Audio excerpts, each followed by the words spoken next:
Yes, welcome. Welcome to Satsang and meditation. I'm happy you heard the call. I think it's really a time where what we're doing here or not doing here becomes really important as a counterweight to all the craziness that's happening.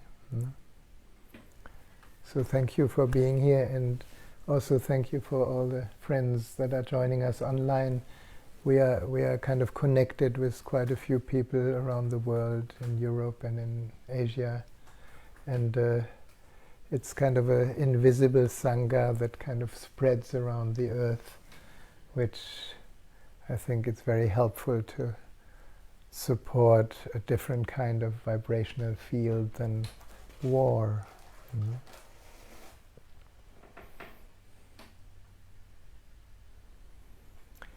Is anybody here who has never heard or done the Atisha meditation? Okay, great.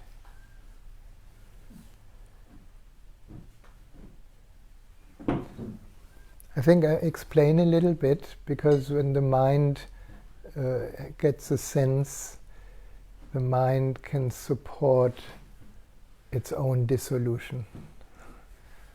That's the best way I can say it. You know, when we are intellectually inclined, we try to analyze things and try to keep it in the mind.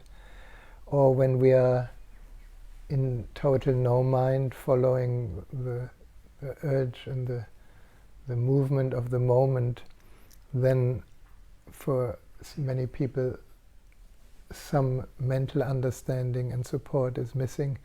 So in a way, these meditations are doorways, and the Atisha meditation is one of my favorites, because in a way, since I've been working with people, which is many, many years, I found what you probably all found in yourself, that what works is not so much the technique.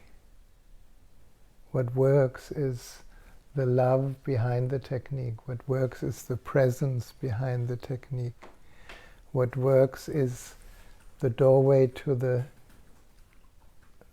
to the unknown. And Atisha is one of the old Tibetan masters. I don't exactly know when he lived, but he has a beautiful story which is kind of significant for us here. Atisha was on a spiritual quest and was looking for a master, and finally he found one. And whoever knows his history more exact, please don't get upset. I mix up the sequences because it's not so important. But what is important is he found a master. He studied with him and meditated and became silent and realized who he is. And then he felt, oh, now I can go out and teach. And the master said, no. On the other side of the mountain is another master. You see, I'm a master of the heart. So you woke up through love. But on the other side of the valley is a master of devotion, and you have to go and study with him.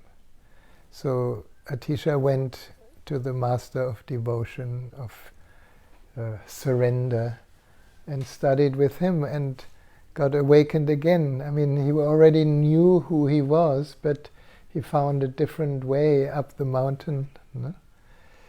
And he was overjoyed, because the devotion, here in the West it's not so common, but if you had the chance to be with the master and fell in love with that presence, you just, for me it was Osho at the time.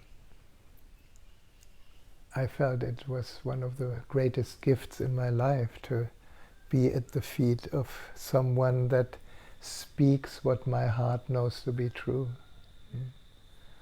And out of that, for a while, comes the devotional heart that wakes up and projects, of course, all that what we are on the master.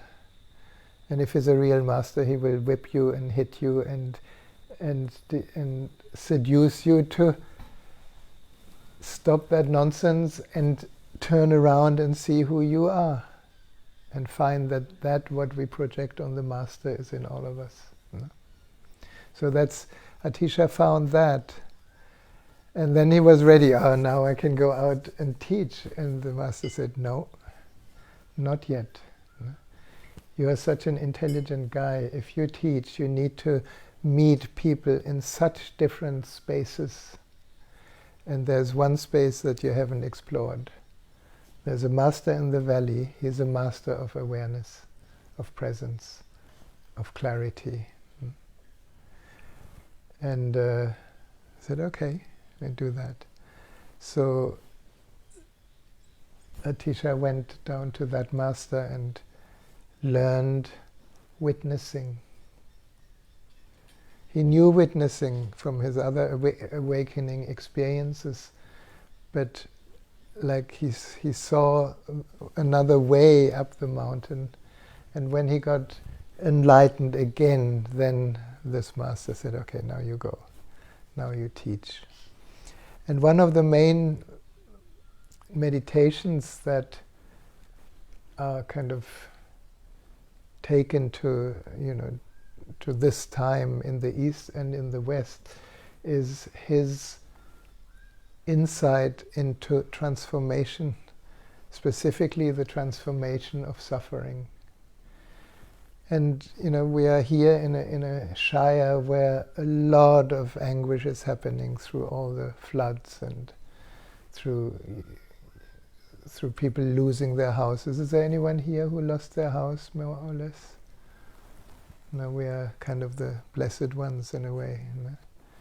But there's an incredible stories, and some people lost their lives, and what happens in this area is really, really beautiful. I mean, I never experienced so much support.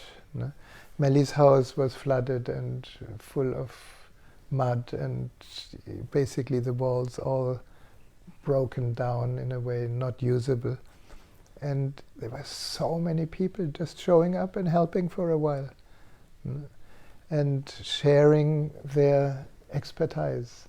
And it's happened to hundreds of people. It's quite amazing, without asking for anything, without kind of hesitating, just, okay, do you need help? Yes? Let's see, let's do it. And that's so beautiful. So that goes in the same direction. But with these three masters, what Atisha found is probably was what some of you have found inside in your own way, that when we ask ourselves and when we look inside and ask ourselves, well, who am I? What is this me? And we start searching for the me, and we find all the things that we are not. Because anything that I can be aware of, I cannot be that. I'm awareness. And that awareness appears to our mind as nothingness. I'm nobody. Anybody has touched that sometimes? That you're actually not really somebody. So we play somebody every day in different roles. We take different roles, and when we are completely unconscious, we really believe I am that role. But as we age a little bit, and we have found so many roles that came and went, that perhaps I'm not my role.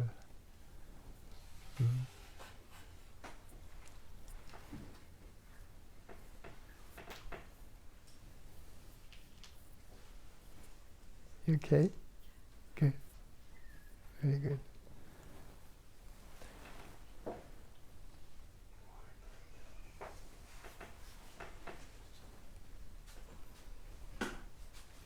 We have another guest, yes.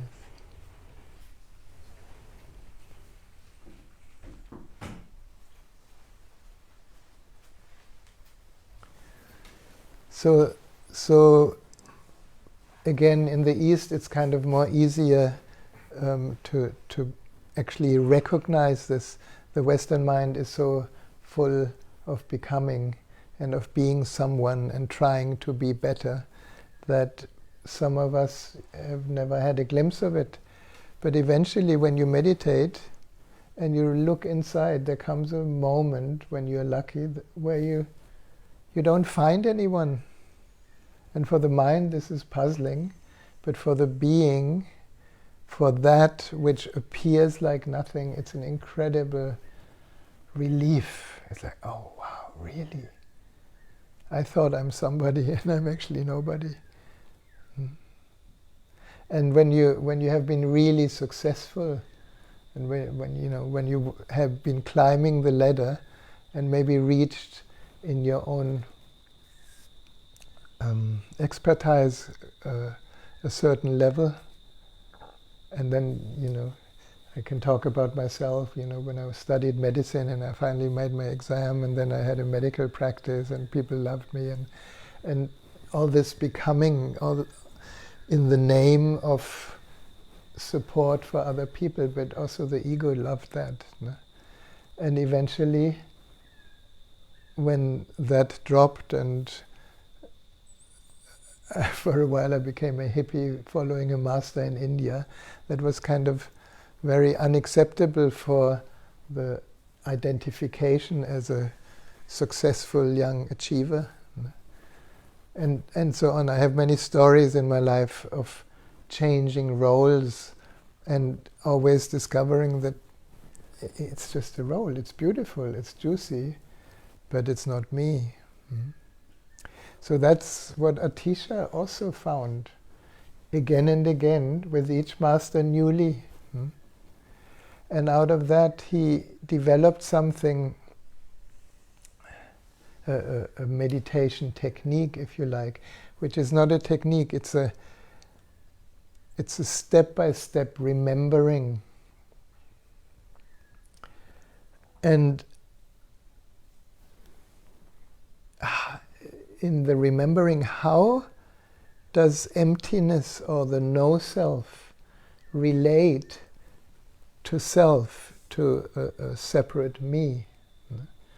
And the separate me becomes very strong in the polarity of what we see in life. Our mind says there should not be such a flood, but there is a flood. There should not be such a destruction of our houses, but there is. There should not be a war in Ukraine, but there is. And there, somehow on the level of identification, I don't know about you, but I easily identify with these poor guys that are freezing to death because they are escaping Kiev and it's cold and Russia keeps bombarding. So my own rage around this, do you have that? Or am I the only one? Sometimes it just arises like, what a absolute madness. And then I find in that moment I'm doing the same thing that Putin does. I want to kill him. Yeah. This in this state of consciousness, there is no way out. We are caught in this identification. But what happens when, instead of going out, instead of being outside focused on what other people do, or what nature does, or what the rain does, or what ScoMo does, not coming fast enough to help, but turning all that around into our inner experience, rather than the story of my thought, my inner experience. Then, of course, I experience first suffering. sadness, hurt, shock, heartache. Anybody has that? When you just open the paper and say, oh God, my God, if you're a little bit sensitive, it just hurts like hell. And then, so Atisha obviously has experienced that, and he discovered, well, this is actually what I'm sharing or teaching in the Counseling from the Heart. He discovers the moment I absorb, I welcome my deepest anger and suffering and hatred and whatever else is arising. And instead of rejecting it and putting it on the outside source, it looks like the outside is the source, but really it is a situation in which something in me can be received in a deeper me. And the deeper me is nothingness. Or in meditation it's called the inner sky. Or that infinite vastness that is beyond our little me and our little form and our little story. And even if we think it's a huge story, it's for the vastness of the heart, it's a cloud appearing in the sky. And what happens if I allow that space to absorb any suffering? That's the Atisha meditation. I'm not going to tell you what you find, otherwise you look for that and you're not present to what is. No? But it's ancient. It's one of the main jewels we can find through meditation. In that insight, India calls our life Maya, an illusion, because the watcher of our life is kind of watching like an incredible show. For some of us that works. But I like the Atisha meditation. And so after a while we're going to start with a little ritual with our Soma, and then I'm going to guide us into the heart and then into that practice of absorbing suffering. And we're going to start with ourselves, because that's really important.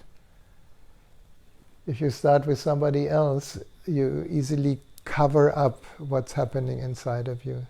So you start with yourself, you absorb your suffering, and you don't need to know how that works. We're just going to explore this as a guidance. And then you allow the suffering to travel through the heart and fall into the inner emptiness, fall into the inner sky. And you will find that without you doing anything or fighting it or trying to feel different, if you go deep enough, it simply dissolves. It's like a cloud that dissolves in the empty sky. And then what meditators and Atisha, and probably many of you have discovered also, is that what looks like emptiness in our being is pure potentiality. And the pure potentiality is the essential source of everything we ever wanted. And what is that? Love, silence, peace, compassion, empathy. All of these things that we look for in practice to attain outside is actually sourced in the inner emptiness. That's why Atisha found that too. So he said, absorb your suffering, let it dissolve in the empty heart, and then breathe out blessings to all beings. May they know love, may they know peace, may they know whatever we wish them to know. So that's the out-breath. The in-breath is absorption, the out-breath is blessings. And then when we are kind of familiar with our own way of experiencing this, then we can extend the heart, because in the heart we are one.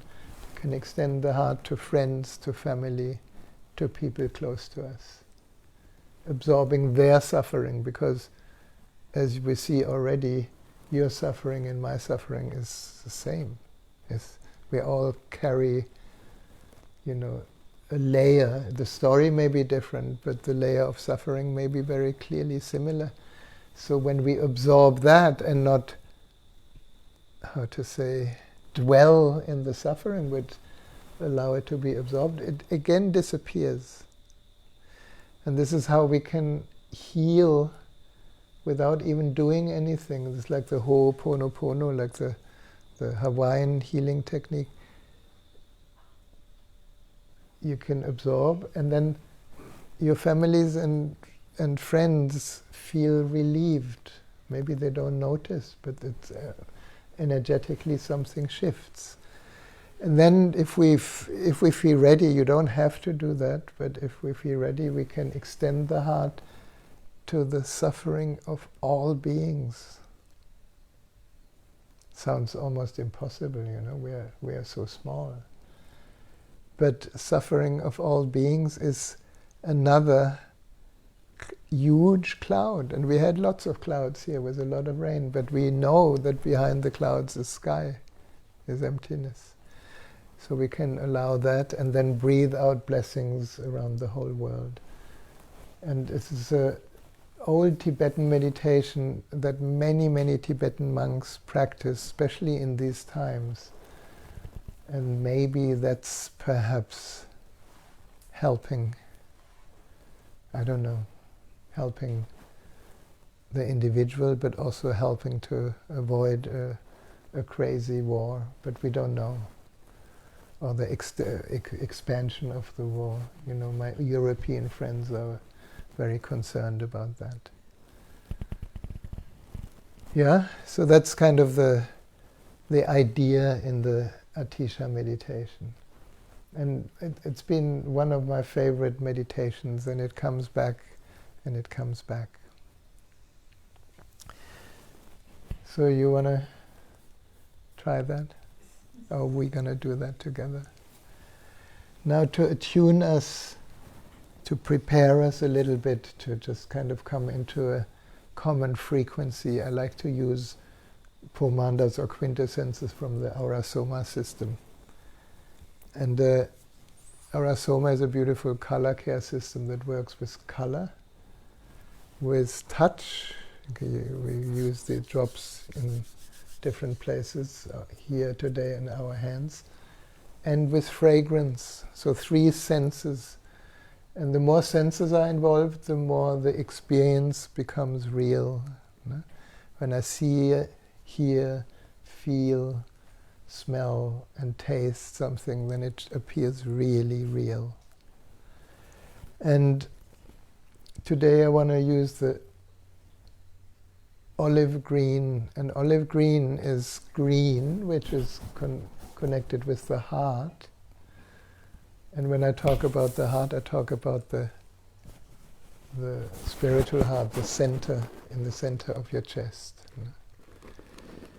And the little bit of yellow in the olive green is connected to the 3rd chakra, to the solar plexus.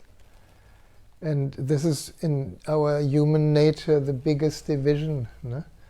When we are only in power trips, only in comparison, in competition, in judgment, in jealousy, in possessiveness, in victimization, in tyranny,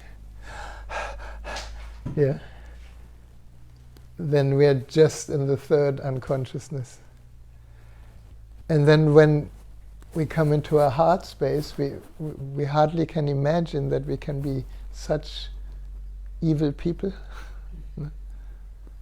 Because we completely forget. It's a totally different vibration. And then when the heart comes to the 3rd chakra, then the power trips give way to a recognition of our own uniqueness. Because as we're all consciousness, it expresses it so uniquely in every one of us. And that's the beauty of people.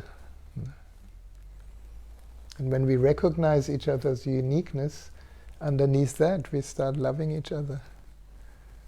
No? So, a little very simple ritual that where I guide you also through the different energy centers. If you could stand up and make your left palm available. And I'm going to give you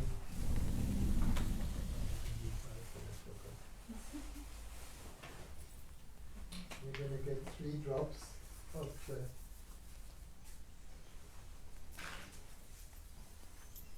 olive green, and when you receive it, rub it into your hands and close your eyes.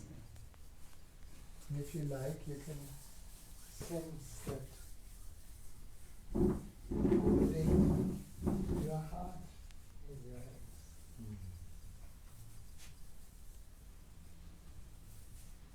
And you can feel into that vibration here.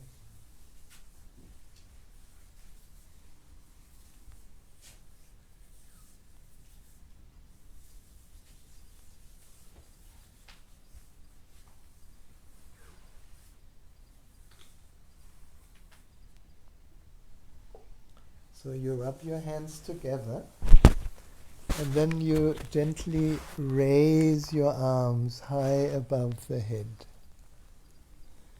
And imagine you can give this olive green ray to the world. Let it shine out of your left hand and be sent all around the earth back into the right hand, so that we together kind of form a net around the planet of olive green light where people can remember their heart.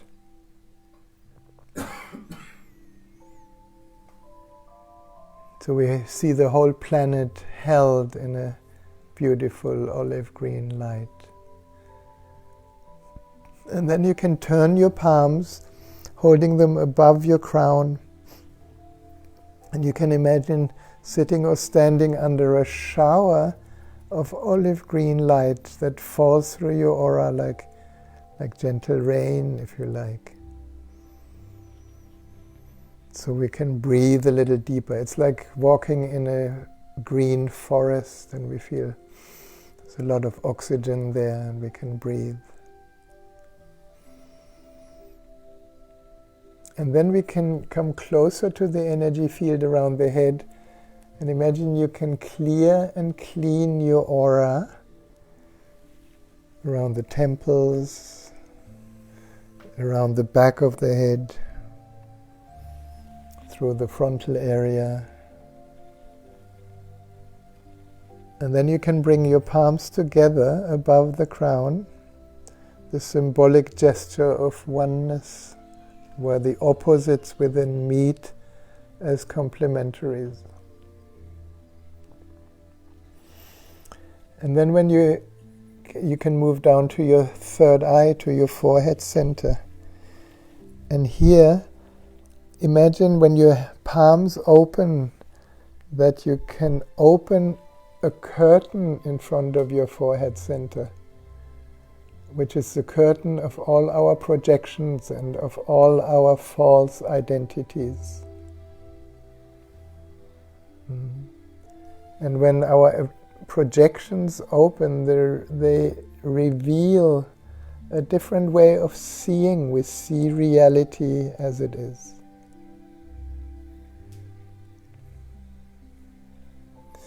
And then we can clear the face and the neck. And when we come to the throat, again, allow your fingertips to open another curtain. It's a curtain of all our beliefs. Usually our beliefs create our identity, not the real one. Now when we allow the beliefs to give space and be wiped aside, we are connecting with the unknown, with that true creativity that appears out of the inner nothingness.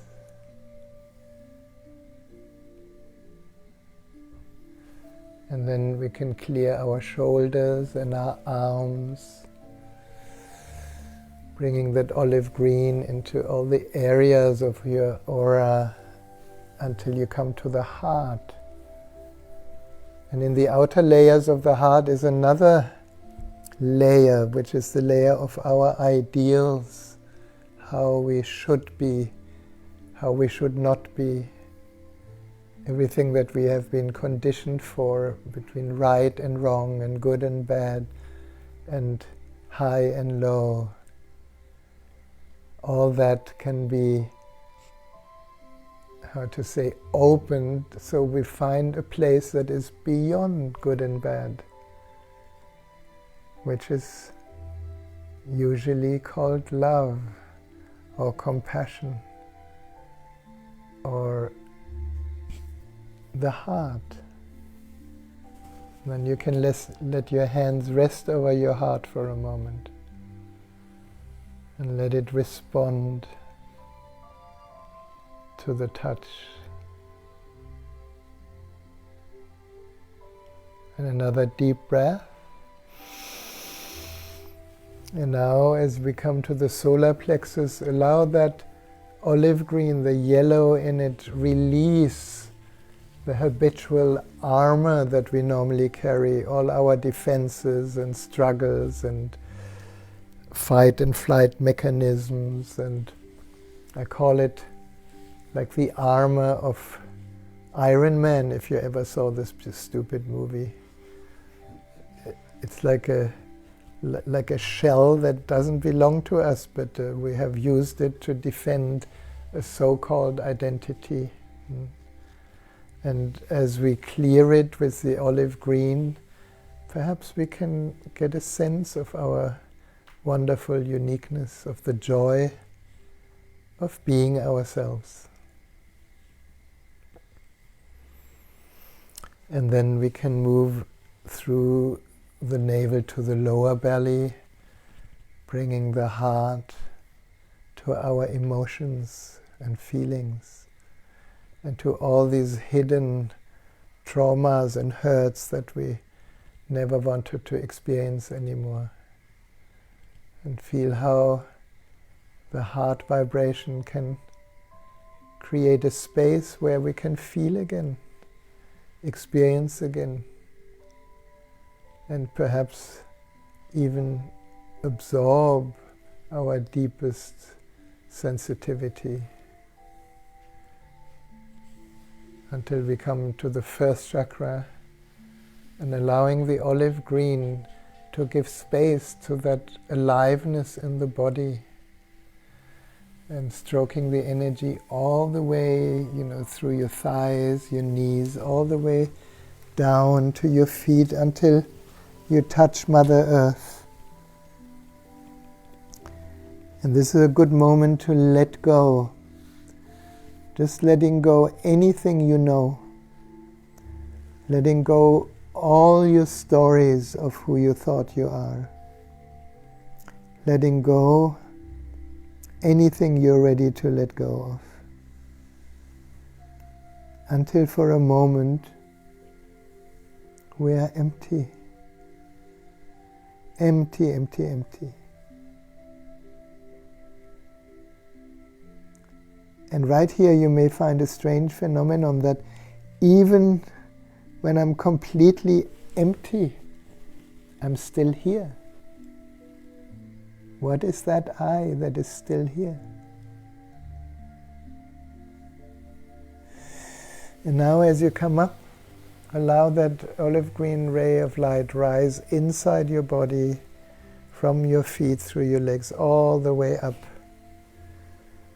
Completing in an open gesture. Just allow your arms to open for a moment. Feel into the spaciousness of your aura through the heart. And then you can cup your hands in front of your nostrils and take 3 deep breaths of the fragrance into the temple of the body.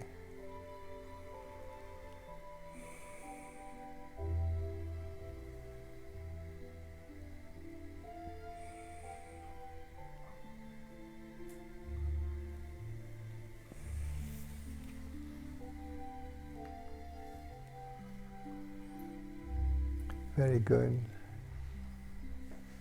And then we can sit.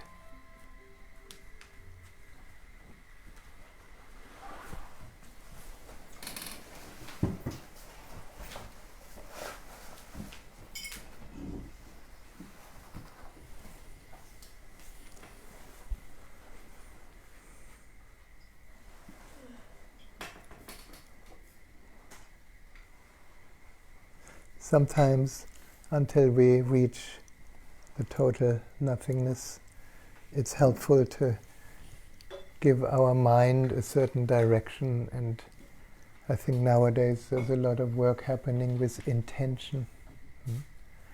And here, these little symbolic gestures can be helpful. So I want to dedicate the light of the candle today to all the people in our area and all the people around the world, in Ukraine and wherever else they're suffering, that somehow their light of presence begins to shine more and create a big healing wave around the whole world.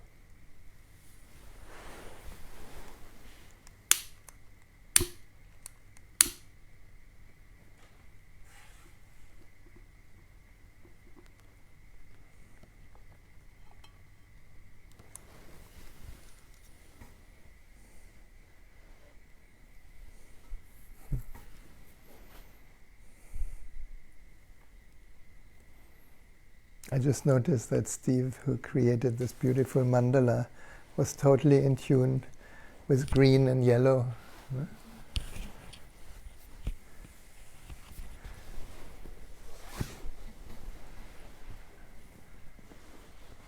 So,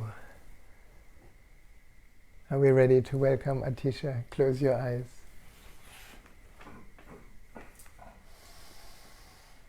Take a few deep breaths.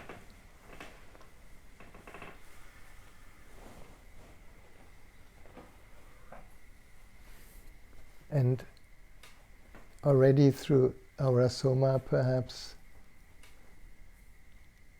we have become more present. So now take this moment to just be here and to remember our here-ness. The body is probably the easiest, because body is always here. So for a moment, just bring your attention, your relaxed attention, to the body. Feel the body sitting here.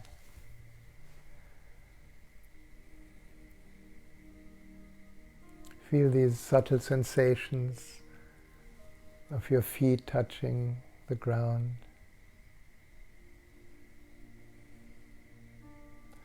Perhaps you can even feel the touch of your clothes on your skin in certain areas of the body.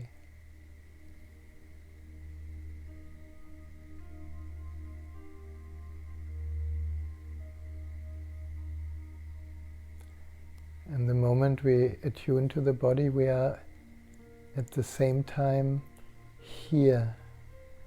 Body can never be anywhere else than here, now. And then we can include other senses, like the sense of hearing. Just let every sound of the music, of my voice, of other sounds, allow them to be an experience here, just this moment.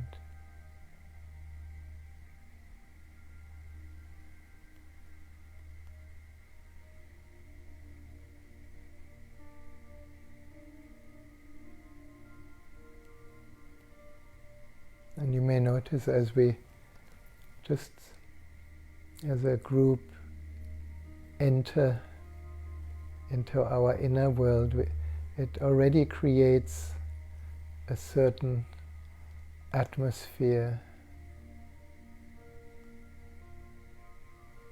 a certain stillness perhaps.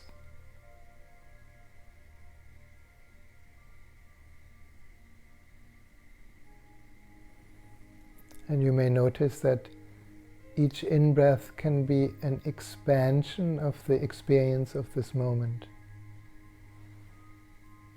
Just like the chest expands and the belly expands when we breathe in. And then there is a letting go in the out-breath. It's more passive.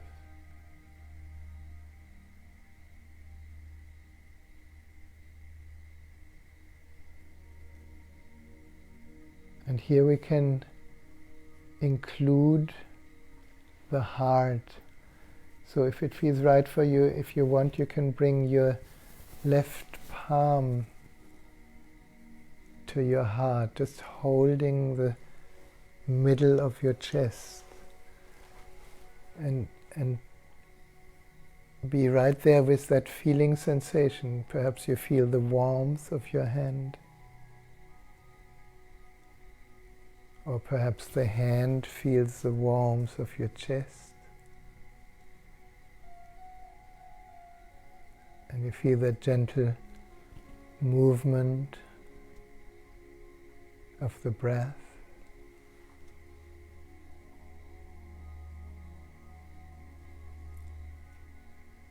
And again, it almost becomes tangible that in the in-breath, the experience of this moment somehow expands.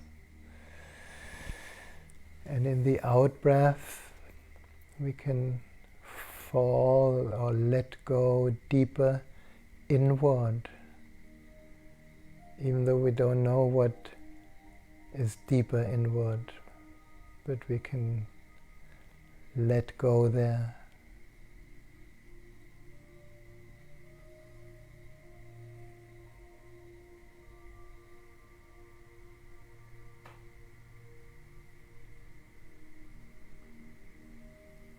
And perhaps we can notice that already the level of presence in this room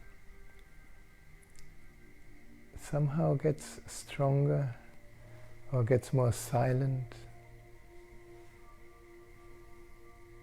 Or maybe we become aware of quite a strong movement in thoughts because we don't do anything else.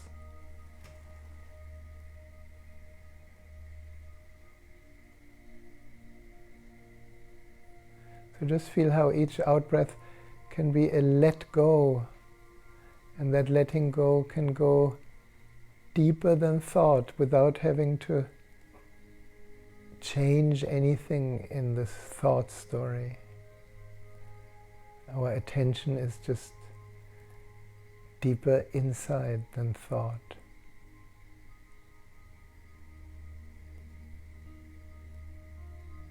And we can even let go deeper than feelings and emotions.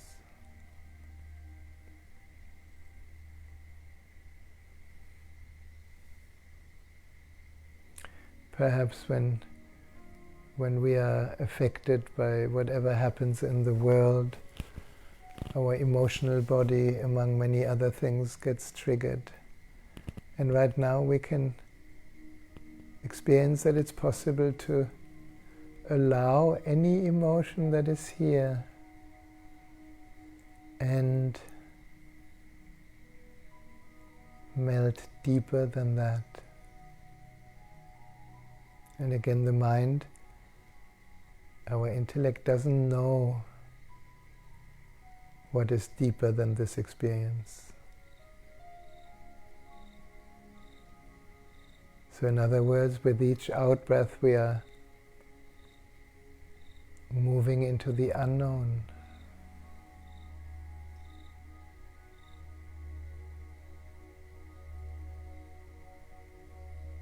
So we can melt deeper than thought, emotion, and deeper than the body.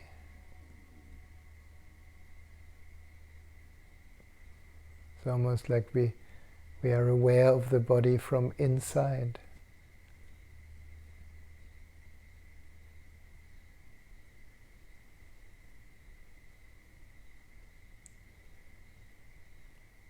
we can melt deeper than the breath, noticing how the breath is happening by itself.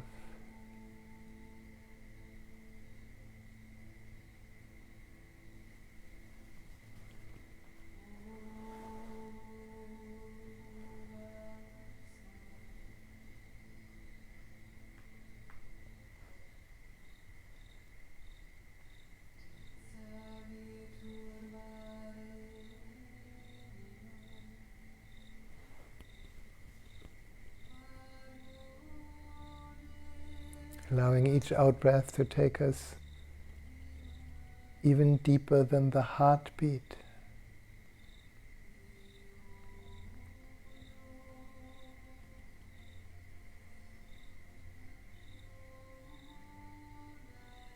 And deeper than all experiences, deeper than all the senses.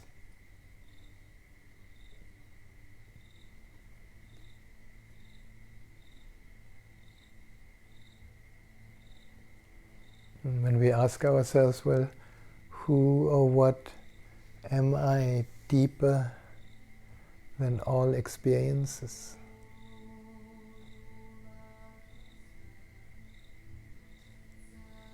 There's no more answer.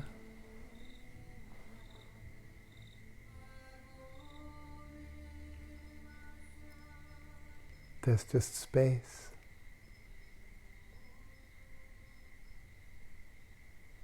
What Atisha calls the inner sky.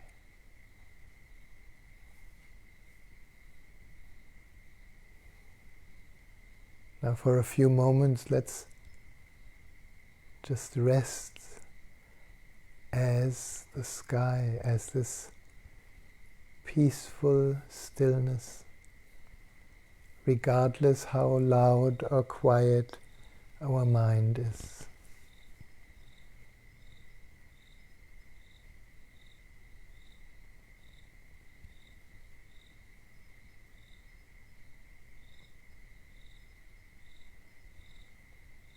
This is what Atisha calls the inner sky.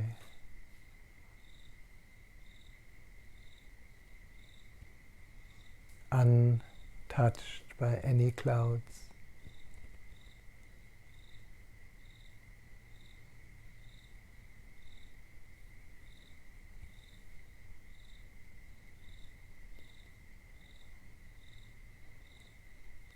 Now the remembering or the rediscovery of this inner space can be used for a deep healing of the body-mind. And we can explore this statement as an experience. You're invited to just find one recent event of suffering where you've been suffering deeply, maybe sad or shocked or traumatized or angry or jealous. Just take an event of your real life, and perhaps just when you remember, your body and your emotional body begins to feel all these things again, to feel the hurt, to feel the stiffness or the fear. And as we are aware of this suffering, we can follow Atisha's invitation. We can invite our suffering, riding on the in-breath, to enter the heart. It's almost, you imagine you breathing into the heart, and on that breeze rides your suffering. And you let it flow through the heart, stream through the heart. And in the depths of the heart is a vast, vast sky, as vast as the universe. And here you can just simply witness how the suffering dissolves, just like morning mist naturally dissolves when the sun rises.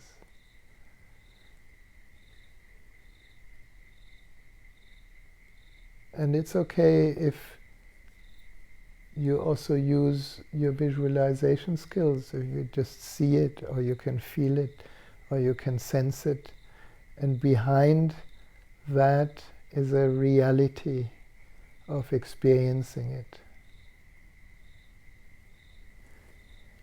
And then the out-breath can carry the blessings of peace, the blessings of healing, of compassion, of joy, back into your body-mind.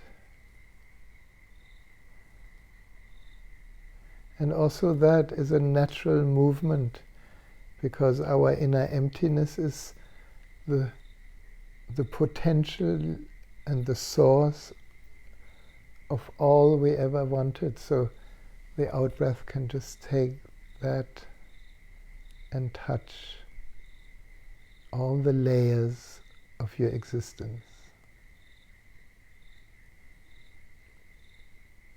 So each in-breath, breathing in your own suffering, your own struggles, your own hurts, your own fears, letting them flow through the heart and evaporate in the empty heart, how we call it.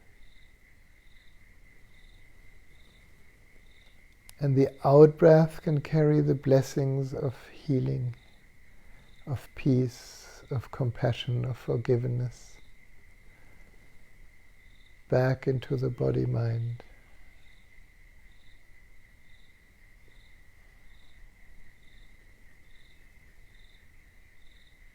And keep feeling into this possibility with each breath. Each in-breath, absorbing your suffering, absorbing any conflict you've been in today, absorbing any pain, any physical hurt, absorbing any abuse, letting it all dissolve in the inner sky. Breathing out blessings. Blessings to the uniqueness of who you are. Blessings as love to who you are.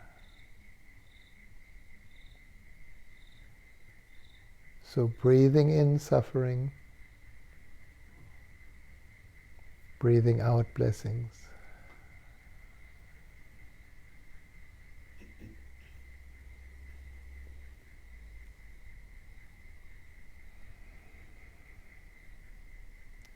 When the mind comes in and interferes and wonders whether this is really possible, absorb that doubt also into your heart and breathe out blessings, blessings to your mind.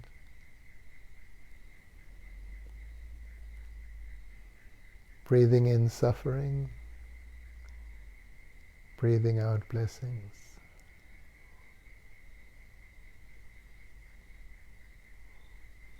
And perhaps you can feel how your whole being appears to be getting a little lighter, or not.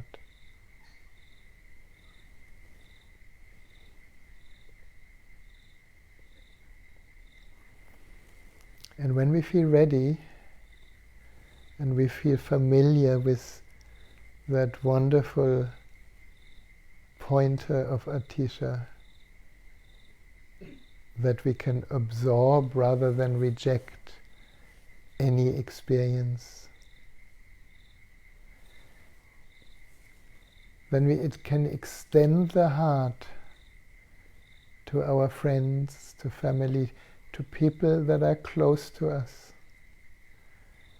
And very often, people that are close to us are triggers for dramas that may not happen with somebody that is a little bit less involved in you.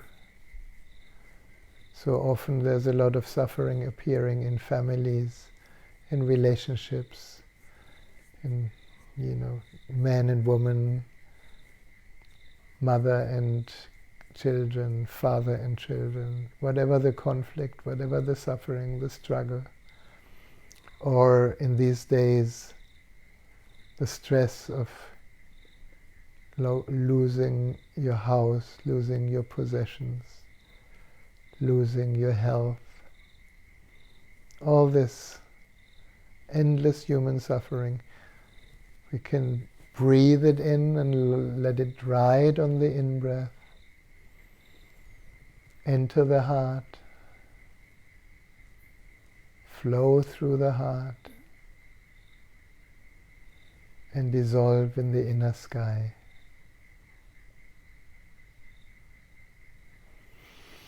And the out-breath carrying the blessings of peace, of healing,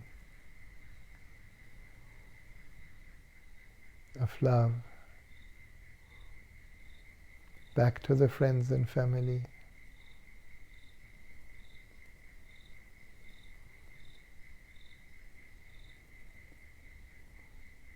Energy follows thought. Just your thought of healing the one that perhaps looked like the reason for your suffering, everything changes.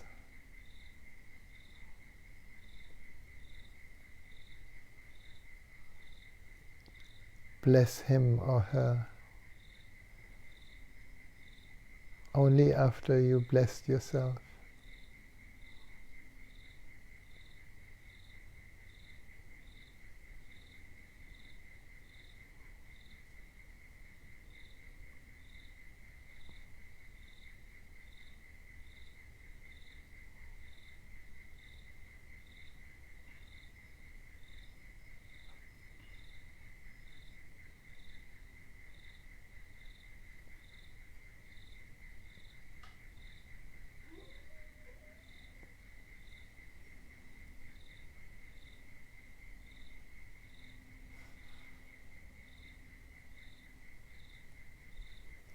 Now, as we feel more and more at ease with that possibility, if you feel ready, you don't have to, but if you feel ready, just understanding the incredible possibility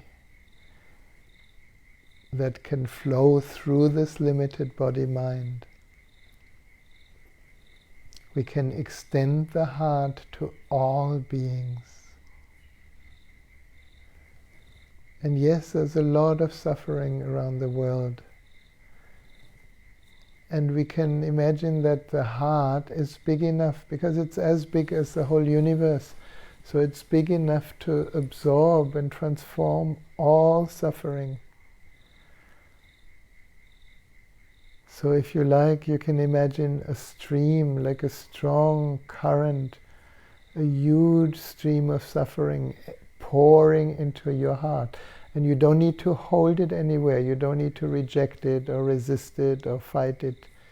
You welcome it, you absorb it, you breathe it in, and be surprised how it just flows through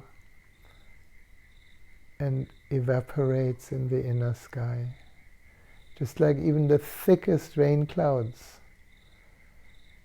eventually give way to a new sunrise.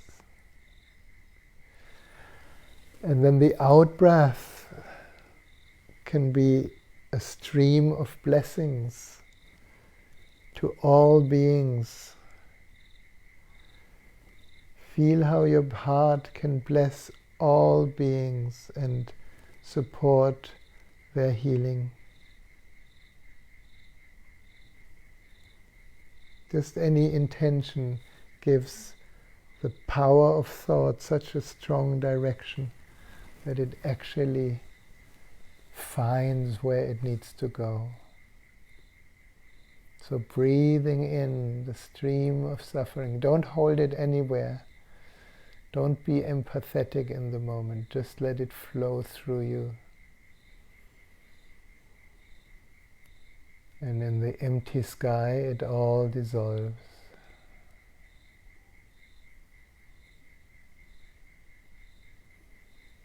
Knowing and feeling that the out-breath can carry the blessings of peace, the blessings of love, the blessings of healing,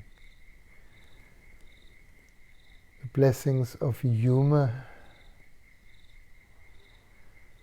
and joy to all beings.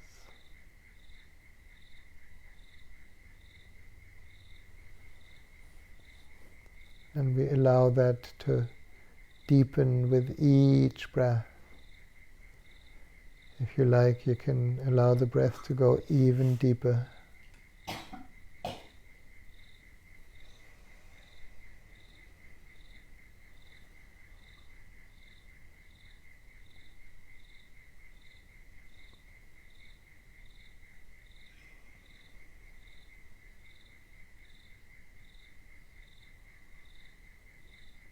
Welcoming any kind of suffering, knowing that the heart is big enough to absorb it and to transform it.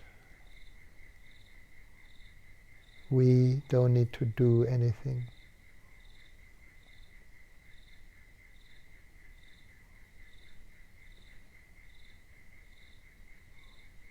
Just breathing in suffering, breathing out blessings.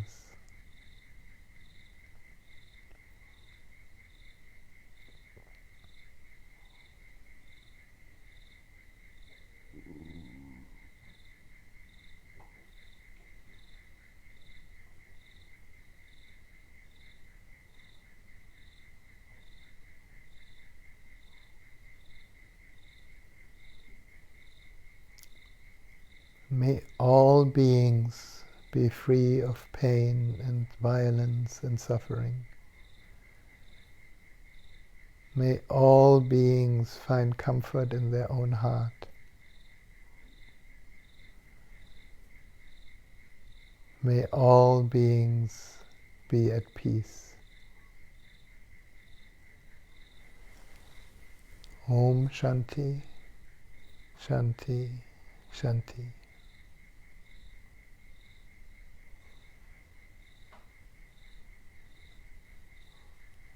And then with the next deep breath we can melt even deeper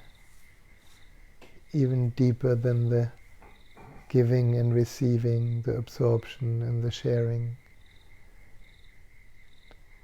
And we're going to sit for a while. I'm going to sit for about 15 minutes. And let yourself just fall into the absolute depths of the inner abyss. Don't be afraid.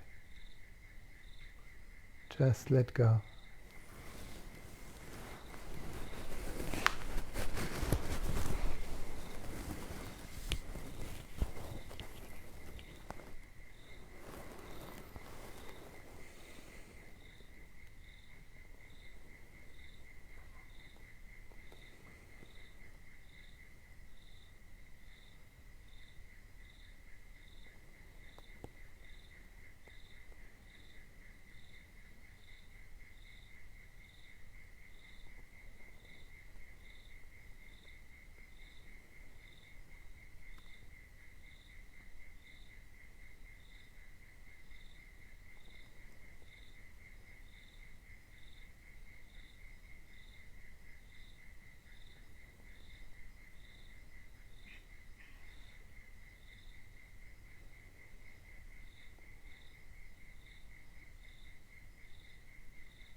feel this peace.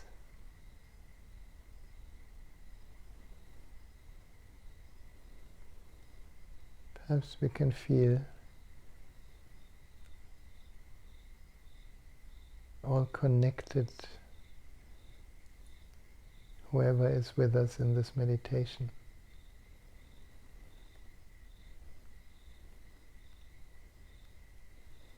Connected in a field of love that is not a personal love, it is like a climate.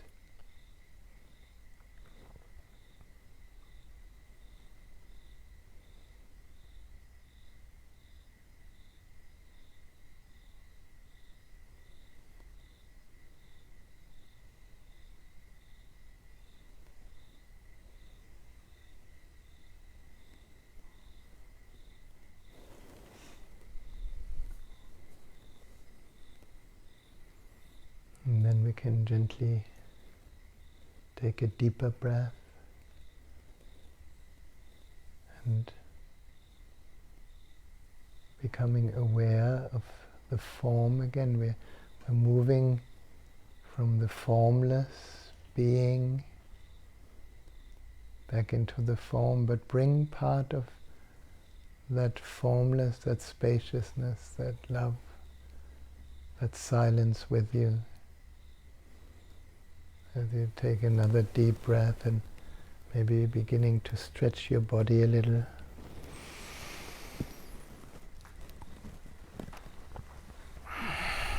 Until you find a good moment to open your eyes to a very new moment here.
It's a beautiful meditation you can try for yourself in the evening when you're already sitting in your bed, or maybe even lying in your bed.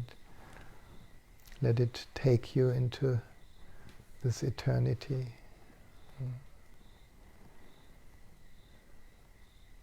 In sleep we don't know who we are.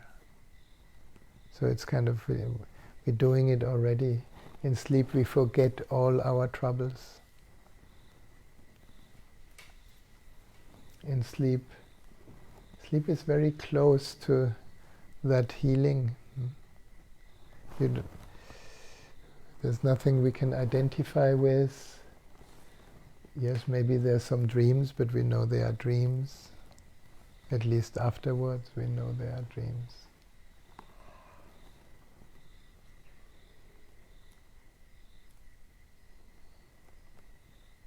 So any moment, it's almost like you can look forward to some practice sufferings that you can test whether it actually works. And it only works when you allow it rather than when you do it.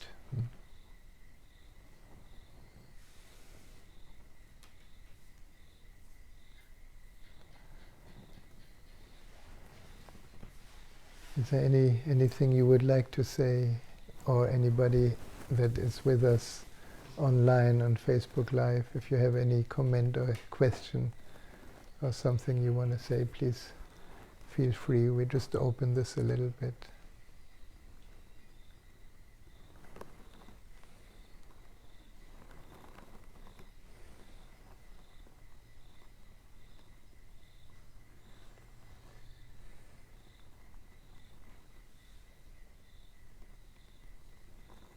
seems like there can be many troubling dreams when we're sleeping. Yes.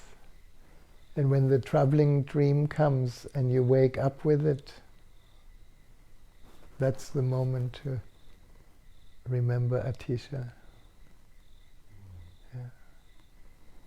Because the troubling dreams are basically a continuation of an attempt of our ego structure to identify with the thing, with the story, with the... And funny enough, I don't know about you, but I think the tendency to identify is much easier in pain than in joy. No? Like, oh. Because immediately when we suffer, there's an aspect of the ego that believes it needs to get rid of it, so it can resist. I can resist my experience. And Atisha is complete unresisting. Okay, come in. Really? At first the mind doubts, but when you practice it a little bit, it's not really a doing. It's not trying to manipulate reality. It is a discovery.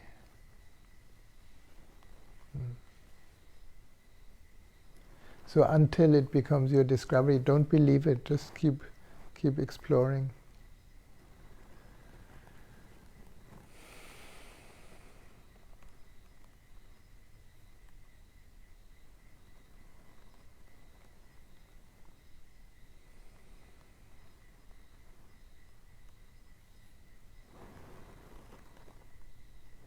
Anybody from outer space? No?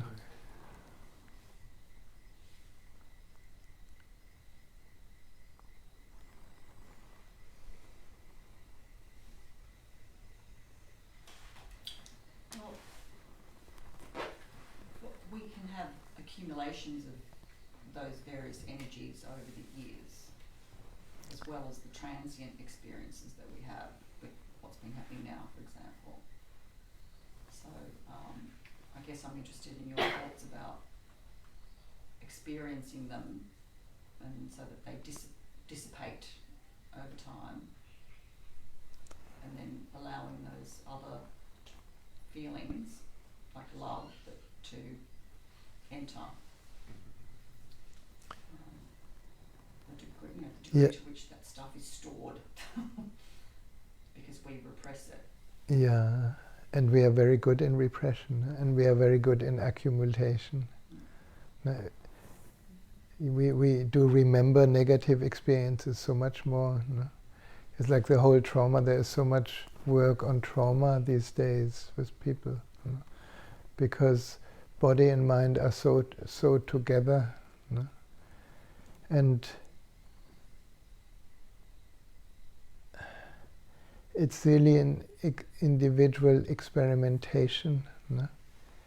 Until maybe there are moments or longer moments where you realize that whatever story appears, and especially accumulated story, I mean, we all have such a sensitive system that when we have experienced a certain trauma, a certain hurt or difficulty, and a similar story appears, we very easily feel that identification grasps this and creates a sense of me.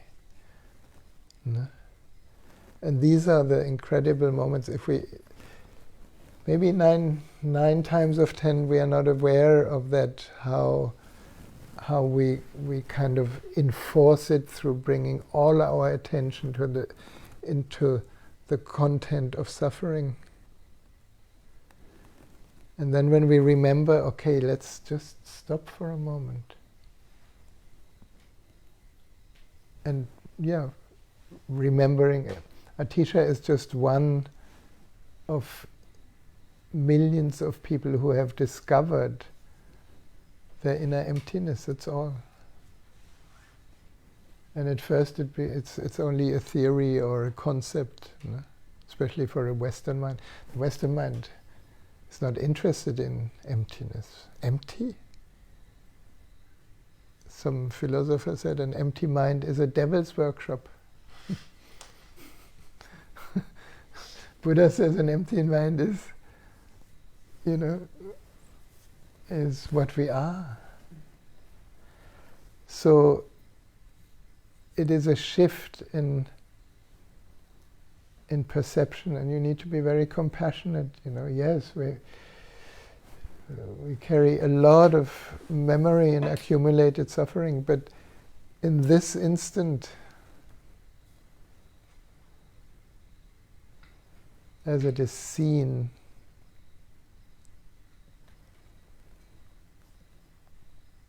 the story may be there. It's like we see the picture of a TV screen. But when we really see, I'm looking actually at a screen that appears real, but it's light and shadow on a plastic piece on the TV. No? It's very similar. And the strange thing is, if we can absorb it in consciousness, the solidity of how suffering appears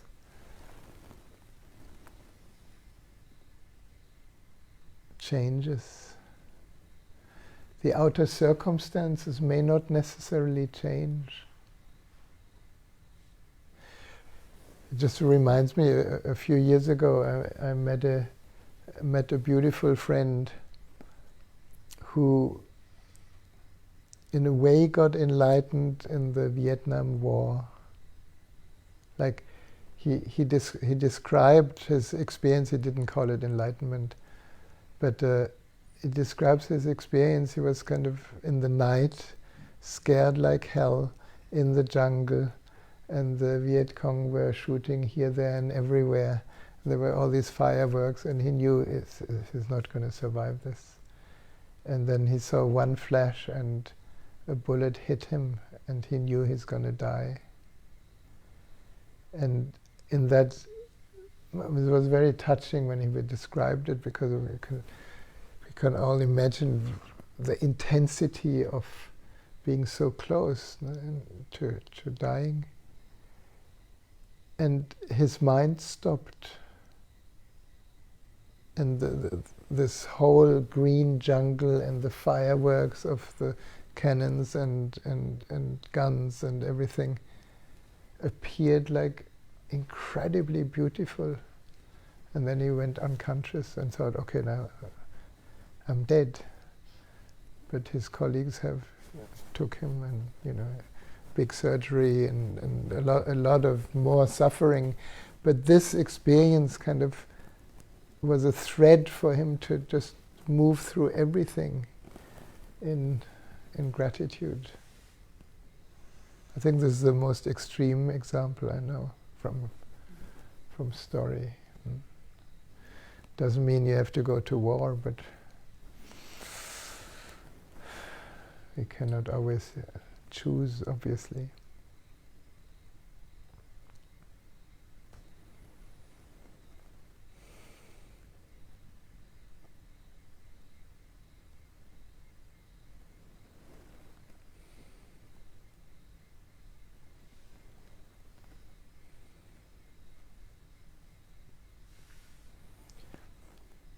For my own mind, it has been very helpful, because everybody's mind functions a little bit different, and some have a very, very loud mind. And if your mind is loud and it wants your attention, then you can give it attention by, instead of saying, shut up, I tried that so much, to shut up my mind. Did anybody try that? At the beginning of meditation, when you learn, oh my God, I want no mind. Everybody raves about no mind, and impossible. So then the opposite is possible. Okay, mind, great, come in.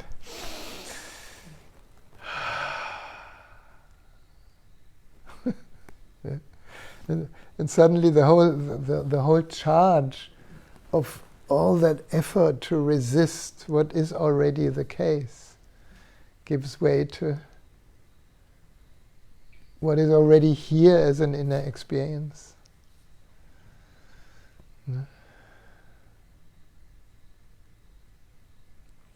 And then then comes this absolute irrational gratitude.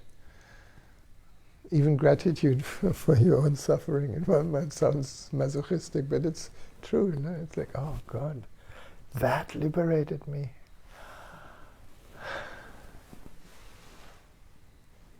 Mm.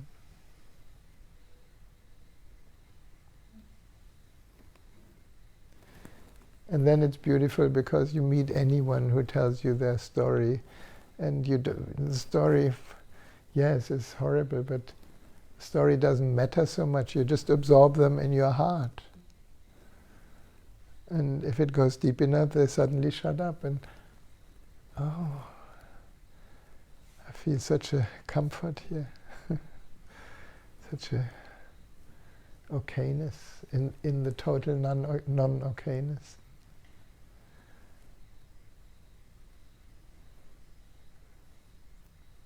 Just on that though, could you just distinguish between feeling empathy, which is feeling that pain, and compassion, which is sort of that remove?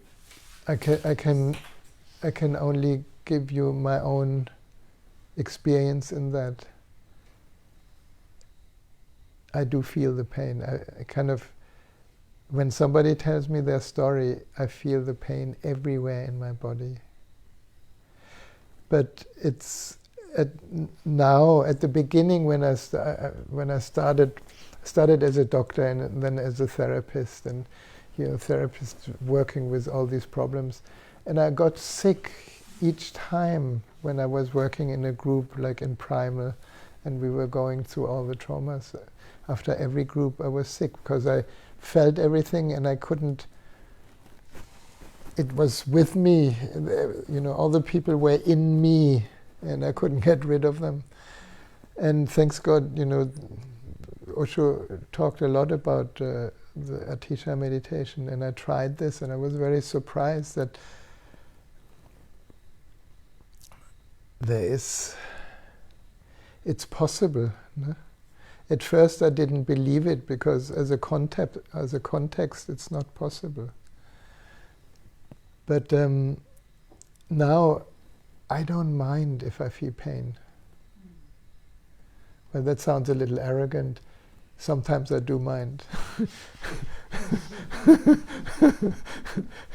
But there are moments where I don't mind, and there are moments where I remember, okay, and the first experience of that was actually many years ago. I worked in emergency medicine and was doing anesthetics in the hospital, and we had also a pain clinic, and I had a superior doctor who was a hypnotist, and he taught us hypnotizing.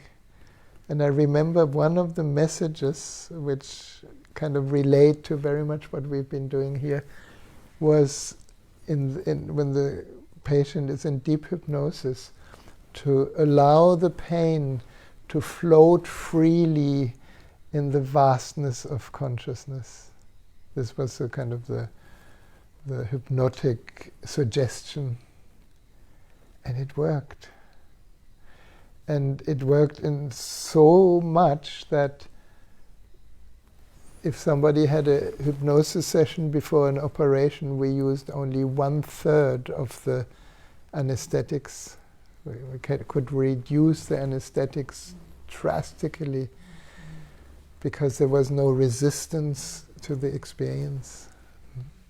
It's kind of the same thing.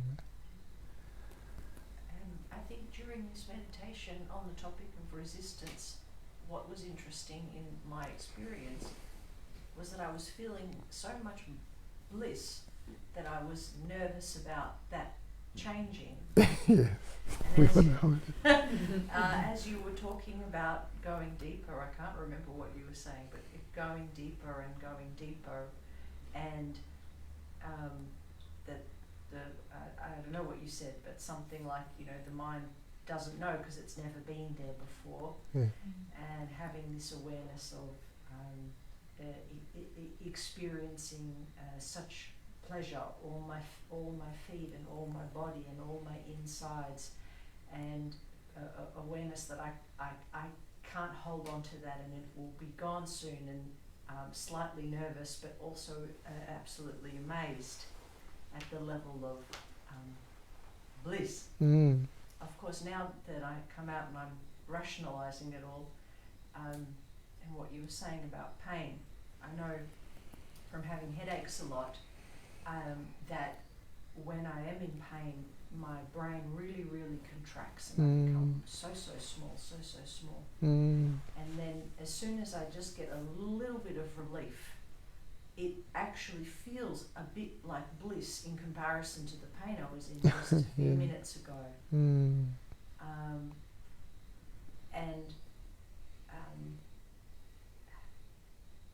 I'm just feeling, having felt this in my body, it's really, really, really fascinating to feel. I don't know if it was the olive green stuff. It's not a drug.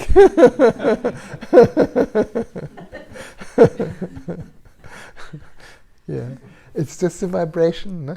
I mean, if we understand this, you know, all our states of consciousness are just different levels of vibration. No? So that's why I like, you know, as an introduction, I like to go through the chakras, because we go just through the different life topics. Yeah, we can bring attention and light everywhere, but ultimately the content doesn't matter. The container is the space in which it can all find its own place. No? And yes, when it's blissful, the mind wants to grasp it and hold on to it. So we need to learn to keep the hand open. The moment we close it, there's nothing in our hand.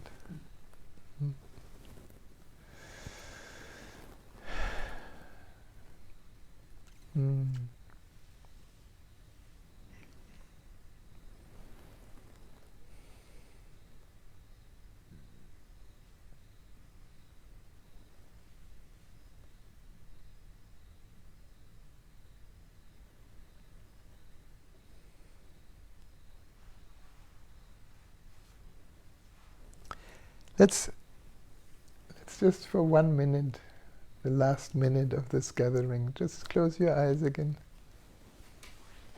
and just see if it's possible to absorb whatever is moving right now.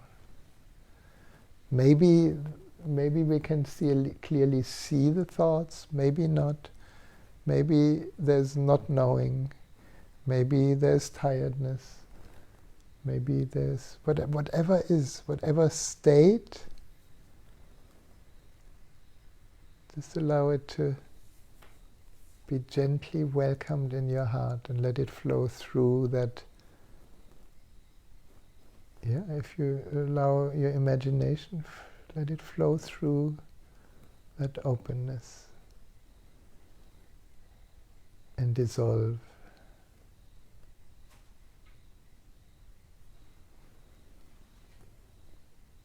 And in the out-breath, allow the blessings that arise from that nothingness.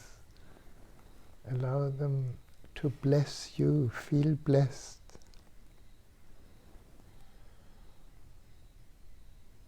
Because in a way we are incredibly blessed. Just in this moment, just be able to experience this.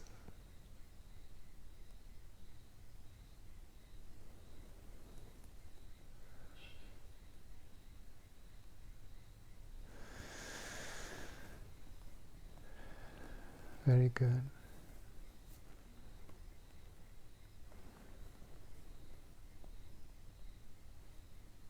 And then we can take a deep breath, and knowing that you can take yourself home with it. Thank you so much for being here. Have a beautiful rest of the evening. And if you want to practice a little bit more, on Tuesday we have an Atisha meditation in Temple Byron, and Greg is kind of organizing this. And so you're very welcome to join us again. And we're here. I have Satsang every Friday evening, so you're always welcome. Usually it just works out with the numbers of people. We have not been flooded. What time does it start at Temple Byron? Temple Byron start at 6:30 in the evening, so come a little bit earlier than 6:30. Yeah. So thank you. Have a wonderful evening and be well. Namaste.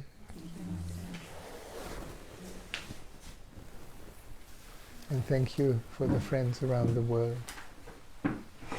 See you again.